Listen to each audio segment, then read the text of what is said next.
Hello दोस्तों, मैं इंदु प्रजापति स्वागत करते हैं मीरा अवधि गीत। ये चाची का चैनल है, आप लोग जाके प्यार दुलार आशीर्वाद जरूर दीजिए। हमारी मैडम जी है, इनका भी नाम मीरा ही है। तो आप लोग जरूर बताइएगा गाना कैसा लगा और कमेंट बॉक्स में जरूर बताइएगा हमारी चाची का गीत। और इनका शॉर्ट वीडियो आप लोग देखिए, बहुत प्यारा प्यारा बना रही हैं इस समय। तो आइए हम लोग गीत सुनाने जा रहे हैं, आप लोग को जैसा भी लगे जरूर बताइएगा।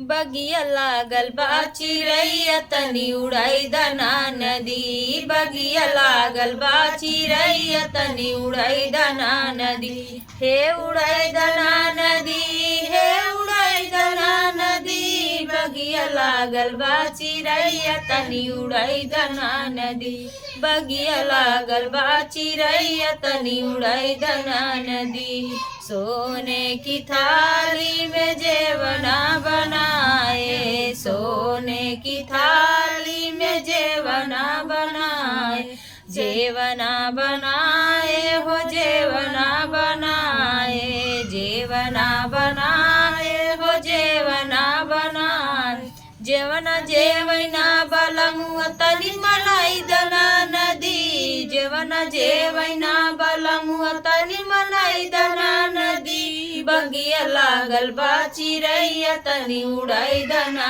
नदी, बगिया लागल बा चिरैया तनी उड़ाई दना नदी।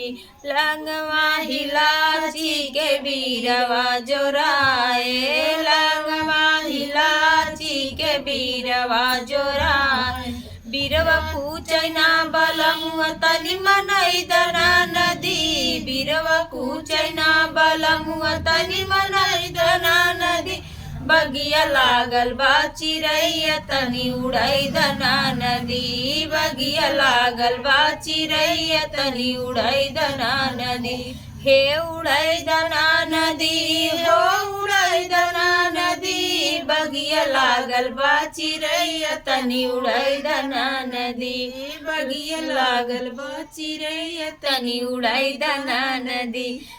झझड़े गेड़ूलवा गंगा जल पानी, झझड़े गेड़ूलवा गंगा जल पानी, जलवा घोटैना बलमुआ तनी मनाई दना नदी, जलवा घोटैना बलमुआ तनी मनाई दना नदी, बगिया लागल बा चिरैया तनी उड़ाई दना नदी, बगिया लागल बा चिरैया तनी उड़ाई दना नदी। फूला ही चुनी चुनी से जलगाए, ए फूला ही चुनी चुनी से जलगाए, से जिया सुतैना बलमुआ तनी मनाई दना नदी, से जिया सुतैना बलमुआ तनी मनाई दना नदी, बगिया लागल बा चिरैया तनी उड़ाई दना नदी, बगिया लागल बा चिरैया तनी उड़ाई दना नदी। तो दोस्तों, गीत कैसा लगा आप लोग जरूर कमेंट बॉक्स में बताइए और हमारी चाची को आप लोग प्यार दुलार आशीर्वाद जरूर दीजिएगा। इस चैनल को आप लोग ज़्यादा से ज़्यादा शेयर सपोर्ट सब्सक्राइब करिएगा। तब तक के लिए बाय बाय।